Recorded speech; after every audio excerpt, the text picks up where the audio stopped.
guys, welcome to the Wentworth CM Club podcast. This is your host, Chase K. Cook, along with co-hosts Adam and Zach. And today we have two special guests. We have Peter and Mark from Fhoss. They do illuminated safety solutions for construction. So I guess either Mark or Peter, I'm not sure who wants to take it, but would you mind just giving us a brief explanation of Fhoss, kind of how the company came about? And the one thing that I was really interested was the Halo lighting system that you guys have. Sure. Well, it started a long way from the Halo lighting system, so it's an interesting journey. Fhoss is actually Greek for light. So Andrew Komitri, who started the company, he's a Greek Cypriot living in Britain, and over a decade ago, he used to have a lot of guys working in bars and clubs.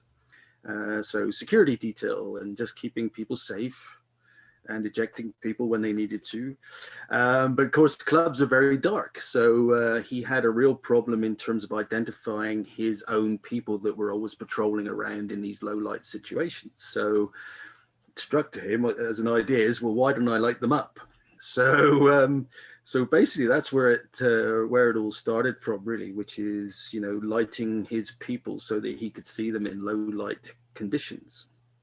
So, as it progressed from there, and one of the great things about Fhoss is that it's very much customer led. So as he started to expand these lights into different environments, it would catch people's attention. And they would say, well, can you do this? And can you do that? And can you do the other? And being an entrepreneur, the answer was always yes.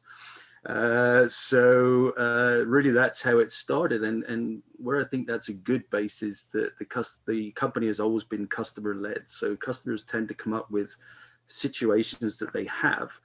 And they come to Fhoss and say, hey, could you help me with this? And that's how it's really evolved. So from lighting people, to lighting static objects, to lighting dangerous zones, to lighting vehicles, and the product development continues to this day. So very much customer led, and it's really a story of success based on listening to customers, which is a good lesson for a lot of companies, I think, today. And as far as where the company started, did it start over in Europe and then make its way over here to North America, or? Yeah, that's a good question. So very much UK based, and with 76 million people trying to kill each other with heavy equipment. There's a big market over there in that little island. So Fhoss really never had an appetite to move outside of its borders. But their director of operations is a guy that I've known for 25 years. And, one day we were chatting because obviously with the COVID pandemic coming along, it was a case of, lots of companies have to pivot. So we had a consulting company here in North America. And he basically said, hey, would you be interested? Because, we've got this really good product and they don't really want to go outside of the borders, but I think you could do something with it. So back in January last year, we started to talk to Andrew, the CEO, and said, hey, what about letting us have the opportunity and see if it will fly in North America?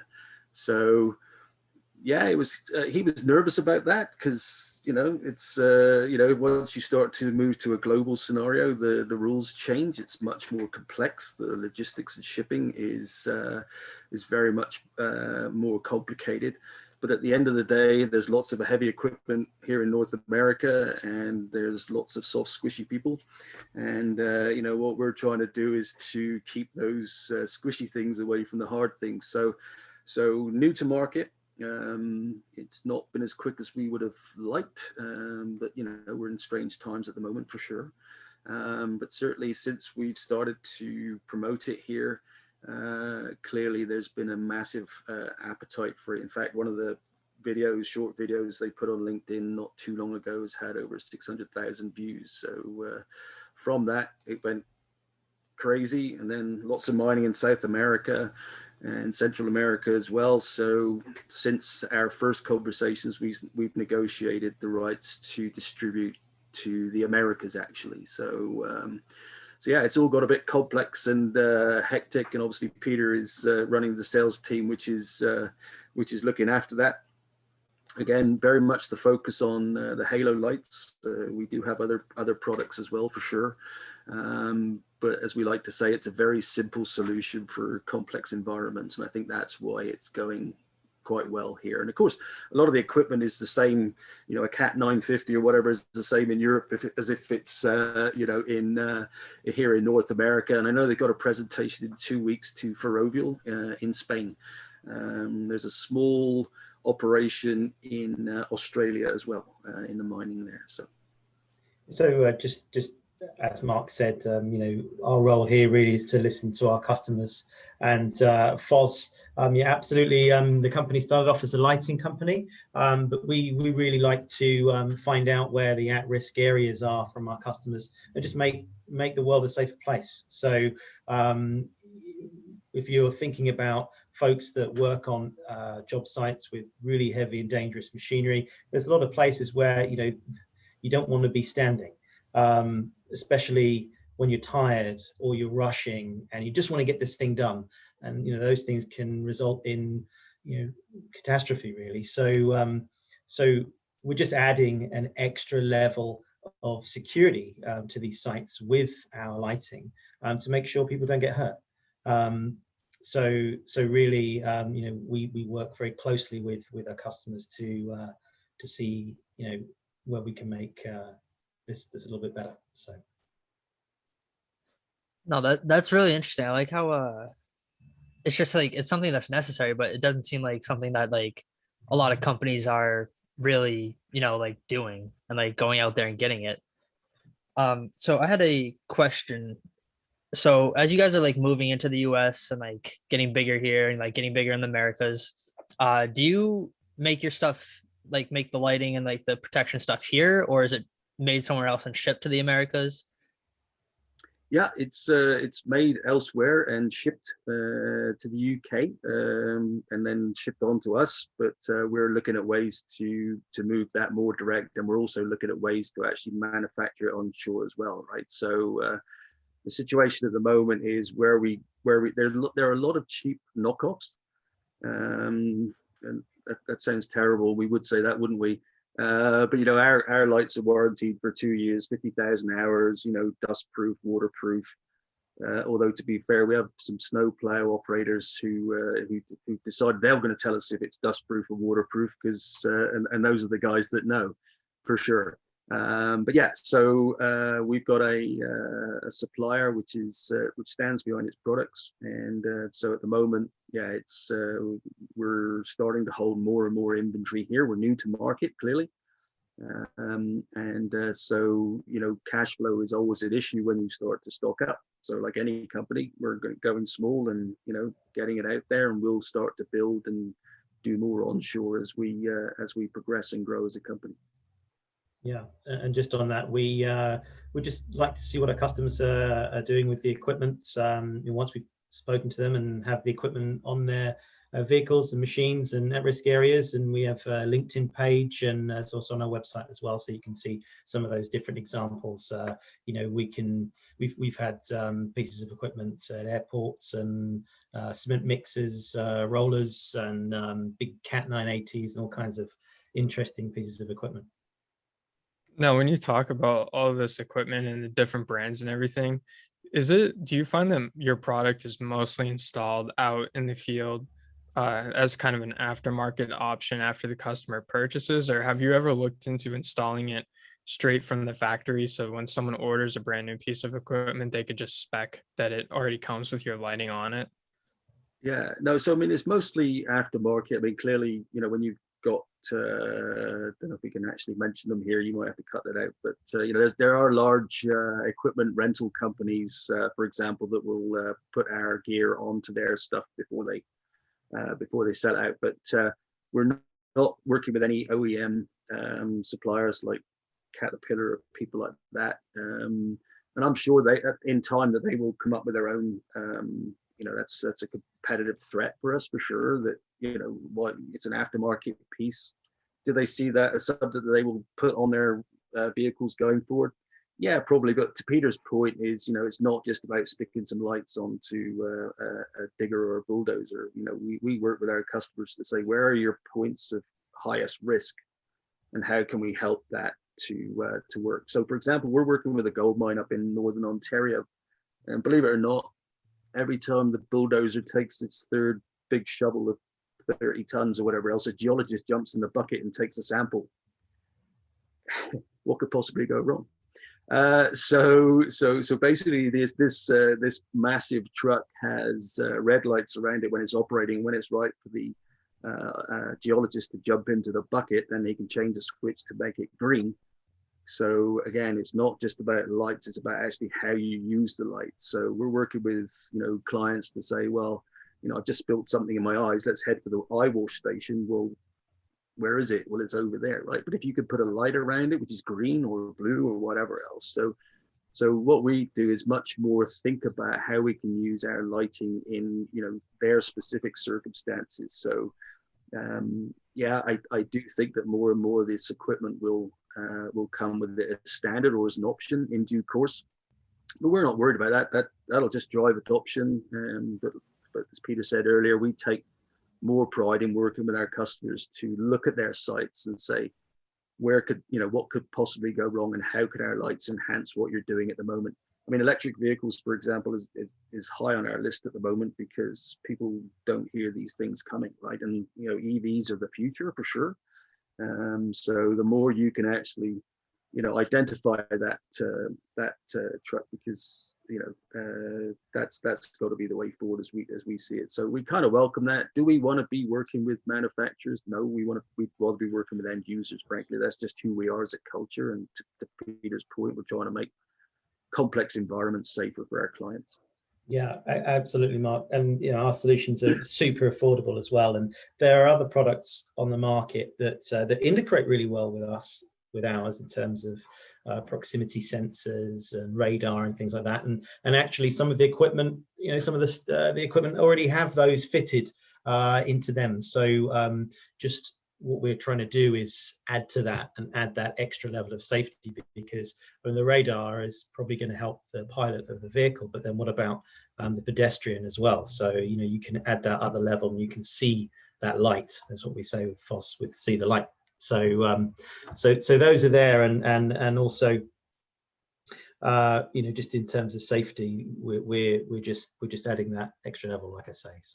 So I was looking on the website earlier and I saw something very interesting about Fhoss. So you do like commercial construction and leisure like activities, like lights for like cyclists or runners for safety, because that's really important. In fact, my 5th grade teacher unfortunately passed away in a situation he had lighting and everything, but who knows, it could be more effective.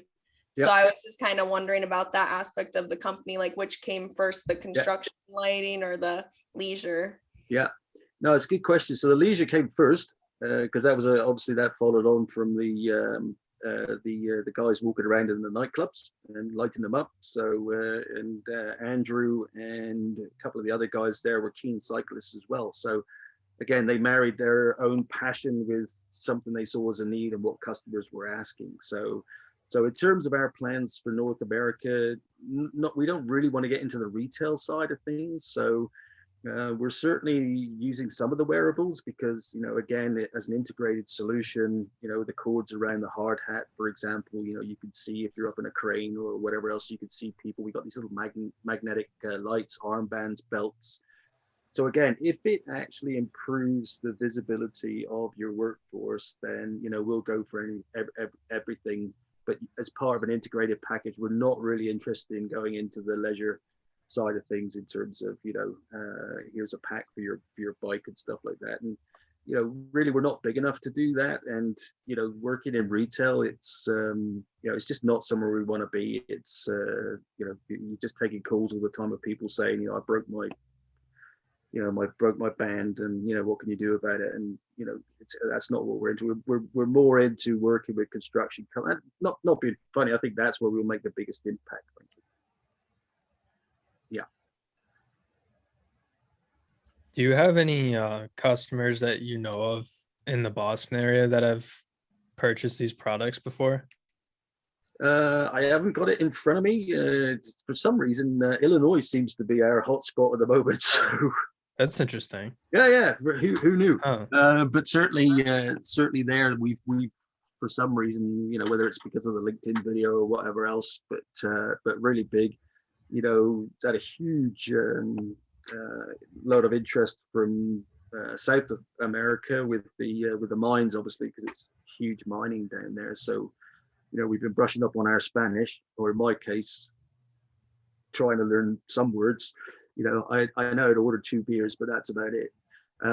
So we've had some fun with Microsoft Translator with some of these calls. But no, other than that, we've done one today in Jasper, Alabama, with Peter there, for example. One in Phoenix. Like, it's all over the place. Miami, Houston.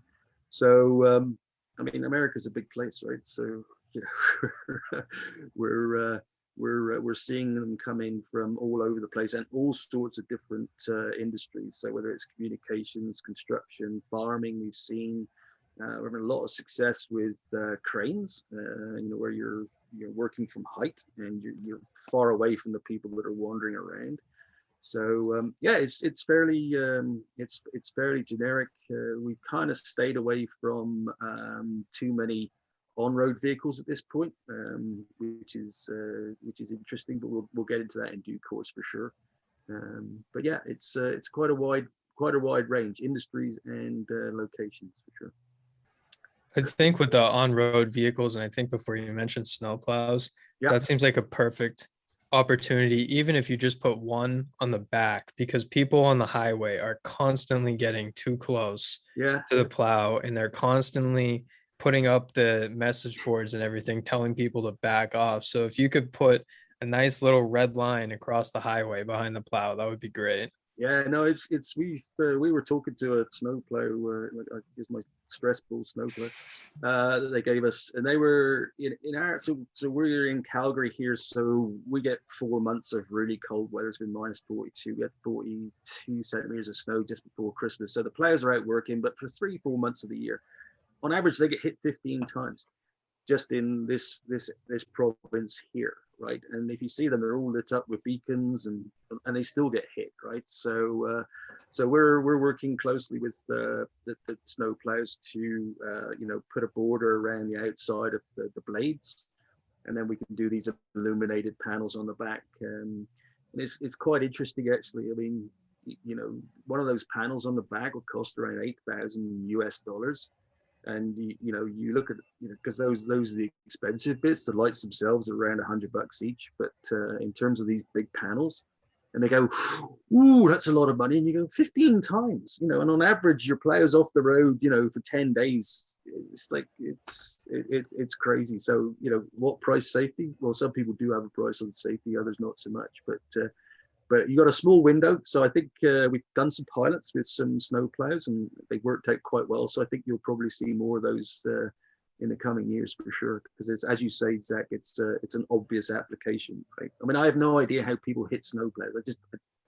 They're huge and they have flashing lights, but you still hit them. I mean, but as you know, and people do the weirdest stuff. You just got to drive a mile down the freeway and you look and you go, what were you thinking, right? And oftentimes people aren't, and that's really the essence of what we do, which is try to make it as foolproof as possible.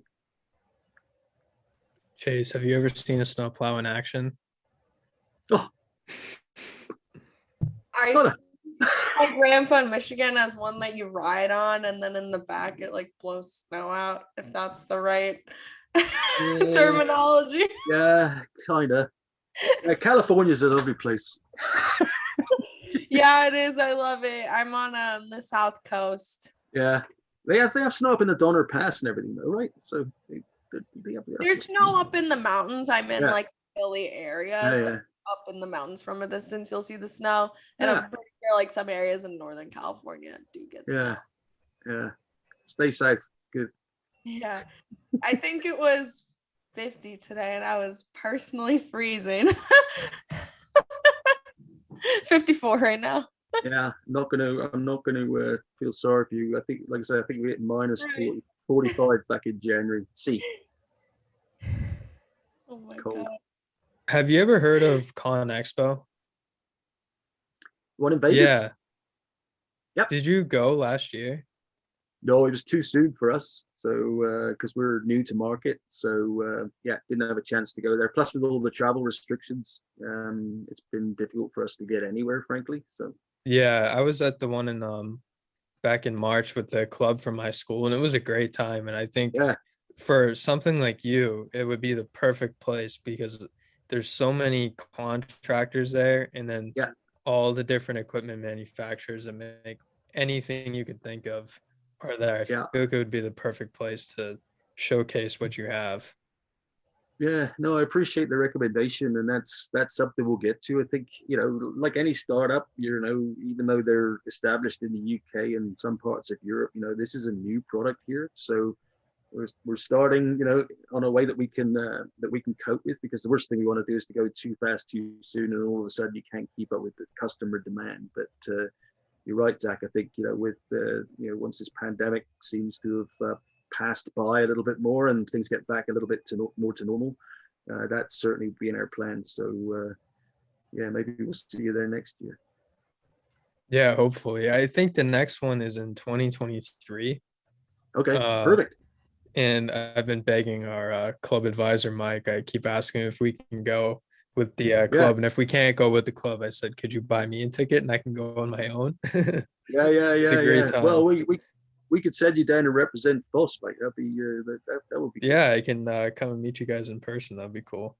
Yeah, Or Zach, awesome. you could fly to California and then we could drive to Vegas. There you go. There we go. Club trip. Swim in the I've done that backyard one pool. too. Well, what could possibly go wrong? I'll be in Vegas in February. We're running the marathon there again, so they moved it to February from November. So I'm hoping we'll be able to travel by then. So I think they just announced the Boston Marathon here is going to be on, and there's going to be like 20,000 spaces or something. yeah, and then you could do the rest virtually, right? So apparently, my wife tells me we're doing that too. So, like I say, what could possibly go wrong? Yeah. So have you guys like thought about making like a regular strobe light? Like, is that something that has been in production for you guys, like in Europe? Yeah, no, it's a good question. I mean, once you start flashing a light, there's all sorts of regulations that come into play, right? So how many times it cycles, how many times per minute it does all that, and it's different per jurisdiction. So all of a sudden it gets really, really complicated.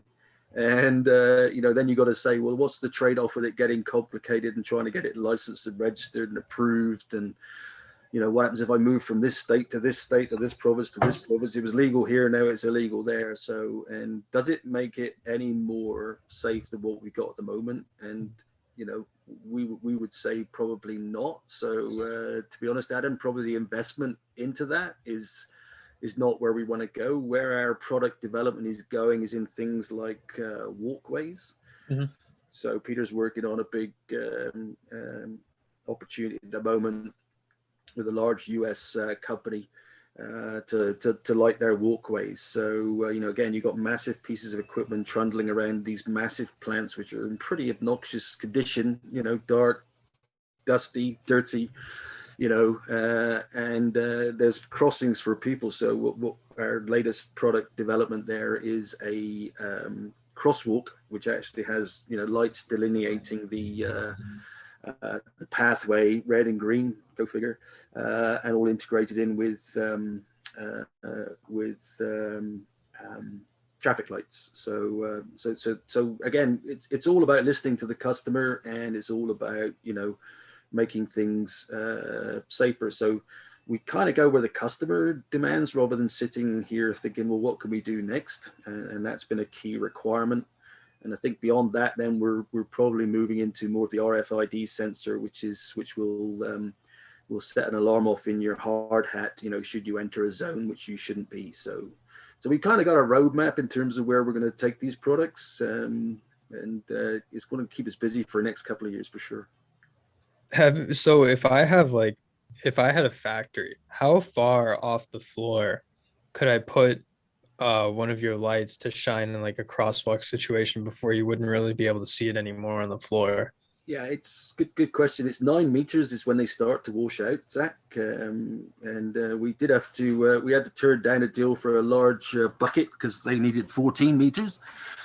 And it's just like, you can't just keep making it a brighter and brighter bulb, right? It just becomes, ineffective. So 9 meters in 95% of the cases is more than enough. Again, it depends which angle you're putting them to.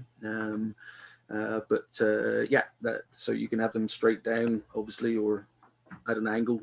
So again, depends on that. But if we work on 9 meters to say that, we're comfortable that that's the distance you can send a light, which will be reasonable. So roughly, for our American friends, roughly 30 feet, give or take. Sorry, good. Yes, 30 feet is good. Yeah, about 30 feet. So we're constantly working with different time zones. Now we got to work with different units of measurement. It was an interesting one when I first came to Canada, because people would ask for a 3 meter piece of 4x2. And you go like, well, how does that work then? And I was talking to a civil engineer friend of mine. He says, they just kind of figure it out. I went, okay, that's why all the buildings are like this. No, that's so just they actually, yeah. they'll do the length in meters, but the width and the depth in inches and feet. Yeah, that doesn't make any sense. None of it makes sense, mate. But hey, when in Rome. That's funny. I've never heard someone say that before. That's really funny. 3 meter piece of 4x2. Well, they know what a 4x2 is, right? Because that's just classic, right? So, and a 4x2 is not even 4x2, of course, because by the time it's planed and everything, well, this, you guys are the experts, but yeah, 3 meter piece of 4x2, thanks. That's something I never understood. In our building systems class, they're explaining how, planing and shrinking the wood, and it actually comes out to like 1.5 inches. And I said, well, why don't they just cut it at 2.5, and then by the time you're done, it's 2? Yeah. But that would be way too sensible. Someone smarter than me probably made that decision. So it's just like changing the culture, right? I mean, you'd have to change so much. It's just more trouble than it's worth, probably. Just people know what they know, right? It actually started off like that. Like it was like 2 inches by 4 inches, but then as the trees more trees started getting cut down, you can't put more trees up as quick as you cut them down. It's just economically like cheaper to have the 1/2 inch off or the 3/4 inch off. Yeah. I did a 1 year vocational school, and that's what stuck in my brain. So. Oh, right, cool. I know I've learned something as well, which is good. But it is funny when Peter talked earlier on about behavioral-based safety, and some of the things that you come across, and you're doing these look backs in terms of why things went wrong in a work environment, and sometimes you just look at it and you just do not know what the person was thinking when they behaved in a certain way. You look as a sensible human being, and some of these people are not dumb people. They're just, as Peter said, whether they're tired, distracted, mind on other things, got 100 things in their head that they're supposed to be thinking about. But when you come across some of these unfortunate incidents, unfortunately, it's it is scary sometimes when you just look at it and you go, how did that person cut their hand off? It was a spinning blade. Like, why did they not know it was a spinning blade? Well, I made a sign once when I was working with an oil and gas company, and it said, holding your breath, ? Risk of death. Right. And it was an H2S sampling cabinet. And rather than putting the mask on, because these guys have been doing this, I've been doing this for 40 years, rather than they would hold their breath, take the sample, shut the door again, and then and that was it. And it was I was just thinking, making that sign, thinking, what is wrong with the human race? I have no idea how we've got this far, frankly. But again, the more we can help to keep people that are distracted, disorientated, tired, overworked, whatever, the more that we can help them to go home and work from work at night, then we've had a good day. So that's kind of what drives us, really. Yeah, it's definitely the education piece as well. I mean, our lighting is if it's integrated with radar and other things that the vehicle already has, great. Our lighting is not going to stop the vehicle. It's not going to stop that person physically from walking into something. I mean, essentially it's lighting, but at the same time it's an education piece. I mean, once you see the light, you're probably going to have a near miss, or at least prevent a near miss and prevent injury completely. But at the end of the day, you're going to have an education piece, and you're going to think either to yourself that, oh, gee, that wasn't a good idea. Or your supervisor's going to say, hey, look, we needed to have a chat. We're also working on big data. That's kind of where we want to go. So you can see over time how many people have sort of breached the zone, and then you can have a look at that data and then improve things within the company and the organization. So there's a future within this too. So I think that's I think that's the cool, like the part I find like coolest about like the construction side of it, at least. It's like preventing like that preventative maintenance sort of, but with obviously with health instead. Like sometimes like you said, like you guys have said, like you just have a long day and you're just want to get to your car and like and you're gonna cross in front of a path of like something that's gonna run you over, but you see a big red light or like hear a beep in your helmet or something, that's gonna make you go like what, and then potentially save you. Yeah. So it's a very I think very cool. Well, that's what we're hoping anyway, and it is, we are complex adaptive systems, and we do weird stuff, right? And the more we can help to prevent us getting hurt, then the better it is, right? So yeah, as Peter says, is it going to be the only thing? No, but in terms of helping an organization keep its people safe, then why wouldn't you have it? You can light up a $250,000 dozer for $1,000.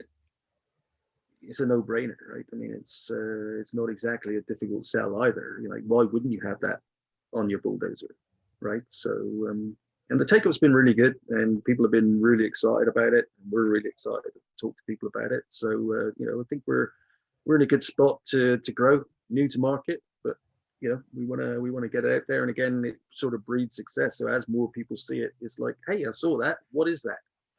Well, it's some lights. Okay. So, but we like to talk to people about and as Peter's been out with his clipboard wandering around sites and saying, have you thought about this, what about that, so it's not just about selling lights. That anybody could sell lights, but we're selling an integrated program, right? So that and it enhances what they've got already. And let's be frank, if you've got a culture of poor workplace safety, the lights are not going to make it any different, right? Because it starts with the culture of the company as well. So we're more about polishing what people have got and enhancing it, rather than saying, if you haven't got these, you're not taking it seriously. It's not about that, right? So and we've got a company that prides itself that they haven't had an injury in 7 years. I'm kind of a bit worried about that, but that's an argument for another day.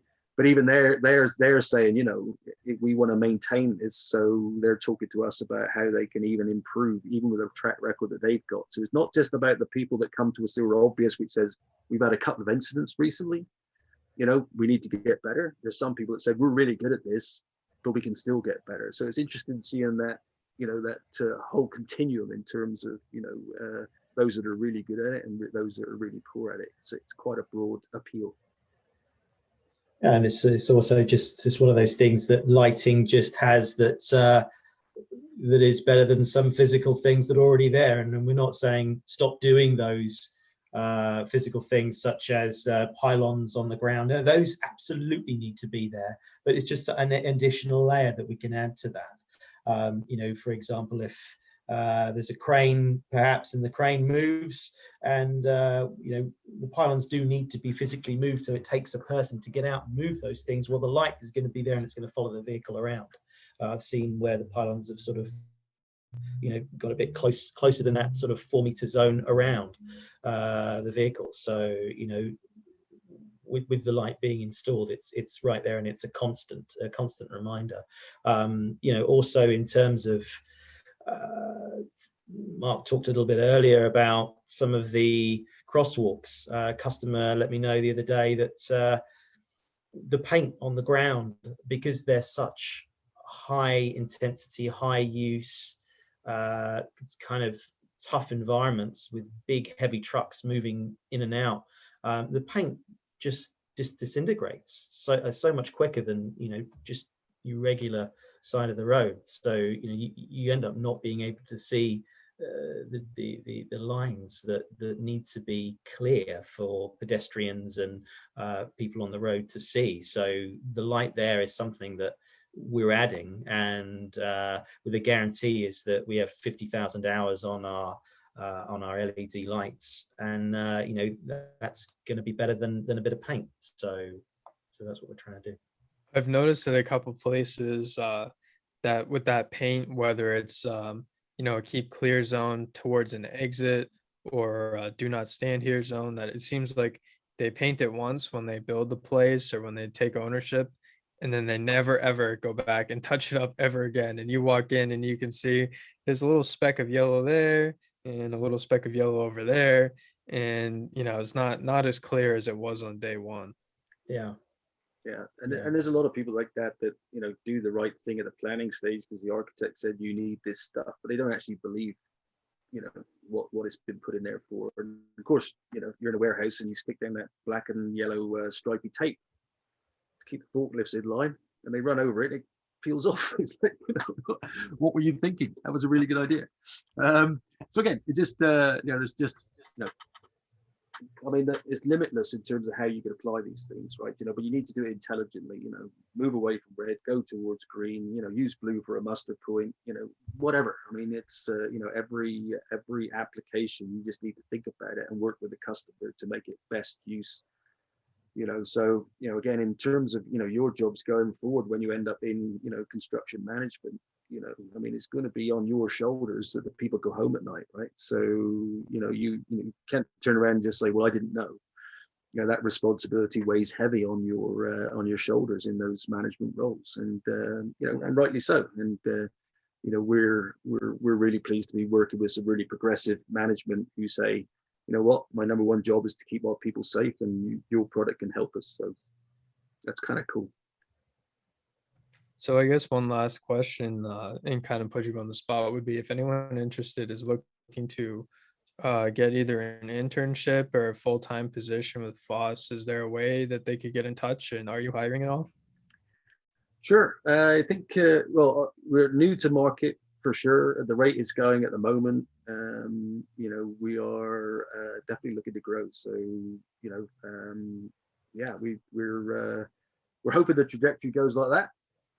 I believe it will. Like I say, new to market. The Americas is a big place to work in. We're certainly growing far quicker than we thought, which causes some issues for sure. We're only a small company here, but again, we've just negotiated to take on the whole of America. So yeah, we have to grow. So if anybody's interested to contact me, you got my email address, Zach? Yeah, I have it. Yeah. So yeah, just drop me a note. Usual rules apply. What do you want? Why do you want it? And what could you possibly do for me, right? And that's kind of the way it would work, right? And if anyone is interested in buying any of these fancy lights, yeah, speak to Peter. Yeah, we're always looking for supporters, and what we're doing is they also look really cool as well. So we're on Instagram, and someone informed me the other day we're on TikTok too. So I love it. Yeah. So I'm happy to send you those links. And these lights, they're super bright, and it looks like something from Star Wars, actually, the red beams. So you can't miss them. So it's a lot of fun too, and especially the environment we've got at Fhoss. Sometimes we hear from our customers that there's some kind of tough situations, but we like to be able to make sure that we're working in a positive environment. So it's a lot of fun too. I've got the TikTok up here. I definitely approve. I think that's the best way to get the millennials these days. Yeah. Have the millennials got any money? Your guess is as good as mine. I don't think so, especially after college. There you go. That's right. You got to spend the first 15 years paying off your debt. Yeah. Well, if you're working in construction, then you're probably going to want to have some extra protection. Yeah, it's all good. So that's a wrap for today's episode. Thank you so much, Mark and Peter, for coming on the episode. We really enjoyed learning more about Fhoss and going more in depth about the company. And thank you.